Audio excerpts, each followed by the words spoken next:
Should Nate Diaz and George Masvidal rematch? That seems to be a topic that's going, and I got to tell you, no, I don't get it. I'm happy to be talked into it. If there could be a plan laid out for me, tell me, because I definitely want to see them both fight, and I got no problem with seeing them fight one another. So how do I come back and tell you, no, I don't think so? Well, I'm a little confused as to how. Like, to give you an example, a lot of magnificent things happened with that fight, but they also happened. I mean, there was a lot of timing that just came around. Nate Diaz comes out of retirement. Nate Diaz fights one time in 3 years. All of a sudden, he's fighting 2 times in 3 months. Great. Nate Diaz calls out George Masvidal. He calls out Masvidal because he was so impressed with Masvidal's 5-second victory over Ben Askren. Okay, great, but there's a second piece. Had that not happened, Nate likely doesn't call him out. When Nate calls him out, George happens to be in the second row of the arena watching Nate's fight with his victory over Pettis. So George can stand up, look at him, and tell him, yes, I accept, and boom, a fight is. I mean, there was a lot of things that happened. You then have Dana White come out, make it a BMF title. You have The Rock go, oh my God, what a great idea. I'd like to put the belt around. I mean, you just had a lot of things that happened that aren't going to happen again. So where do they fight? Do they fight in a co-main event? And all of a sudden it's a 3-round contest? Because all the pushback that I'm hearing from people that are saying, let's rematch them, are mad that the last 2 rounds didn't happen. So I don't believe that you could repackage it and say, okay, it's a co-main event, it's only 3 rounds. Well, we already saw 3 rounds. People weren't happy. That's a lot of where the dialogue comes of doing the rematch so we can get those other 2 rounds. Okay. So do you main event them? Great, you main event them. Well, you just did the fight, and it was for the BMF title, so if you rematch them now, it's not for the BMF title. But we're going to rematch them anyway. So we're going to rematch them openly going into this, saying it's a lesser fight.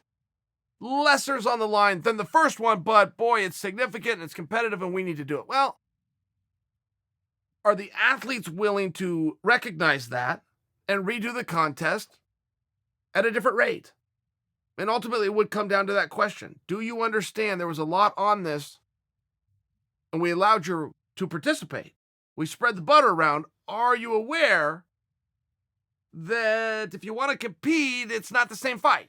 Can we have that talk, or is that just going to piss everybody off and it's not worth it to even have that talk? So, I mean, there's a lot of moving parts. There's a lot of moving parts that happened for the first one to make it so special. And for the second one, I think there's some moving parts as to why you can't rematch them. I don't get it. Would I be excited if I read that announcement? Yeah, bet your ass I looking from the promoter standpoint, I don't know how to do it. And I'm a pretty clever and creative guy. I don't know how to do it. So if you're on the side that you want to see it happen, leave me a comment. Tell me how. I'm happy to be wrong on this, but you got to smarten me a little bit. I will add for you this. Where do they go from here? They're not going to fight each other. Where do they go from here? Look, Nate Diaz is sitting on the ace of spades under his sleeve that works anytime he and Conor McGregor want it to work. It's simple. That trilogy works right now, today, tomorrow, and likely up to 12 months from now, regardless of what happens prior to that fight. I think they literally have another 12 months where that still works. That's rare. I mean, that's crazy. That's awesome, is what it is. So let's see what happens to Nate. And it doesn't have to be Conor. Why I bring that example up is because Nate can deal that card about any time he wants, and there's just something special on Nate. Now let's look at Masvidal. In this business, when you fight a guy, everything he's got is on the line. If he shows up with a world championship and you've got a losing record, but somehow you got the match, you have the chance to leave there with his belt and he leaves there with nothing. You take whatever he's got. It's how this works. All chips on table at all times, all in. If we're to recognize that and apply that to Masvidal, Masvidal now has an ace up his sleeve, doesn't he? Doesn't he? Masvidal is now in the interesting spot that Nate was in, where Masvidal can now start coming out and talking about who he wants to fight that may not have anything to do with the rankings and might not even have anything to do with the championship. Masvidal, at his core, got into the sport to become champion. So he may come out and say, oh, Chael's got this all wrong. All I want is the winner of Colby and Kamaru. Okay, great. Maybe I do have it wrong. But Masvidal would have it wrong if he doesn't now look at himself as a champion because I saw the belt around his waist. He's a champion. His goal has been achieved. What, he wants another championship, the greedy bastard? Okay, great. He's got every right to. But he also has the right to take a couple of weeks. Sit back. Don't go into the gym.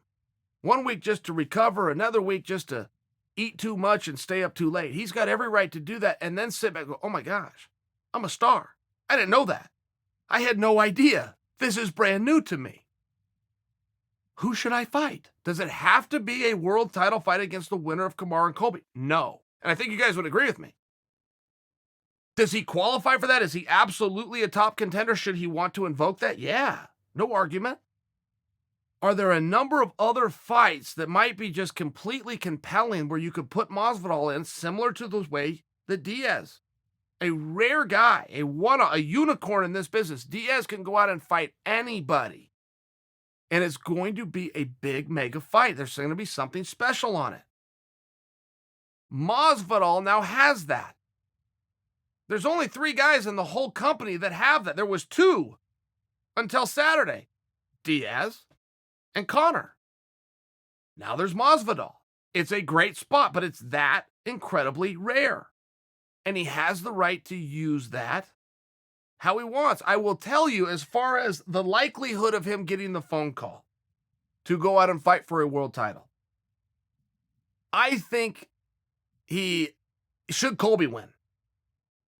Boom, it's Colby and Masvidal. That's what I think. At least the offer and the opportunity. Just because of the backstory, the heat you have behind them, former roommates.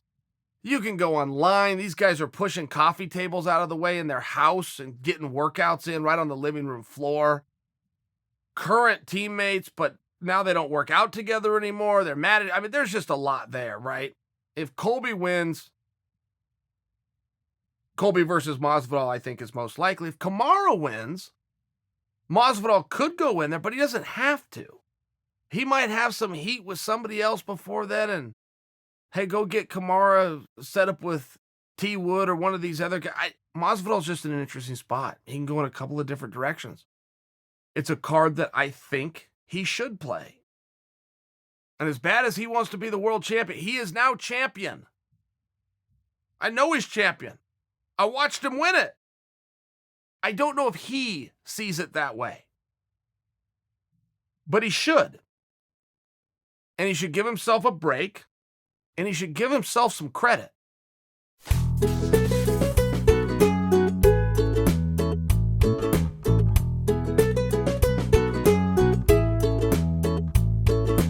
Uncle Jill,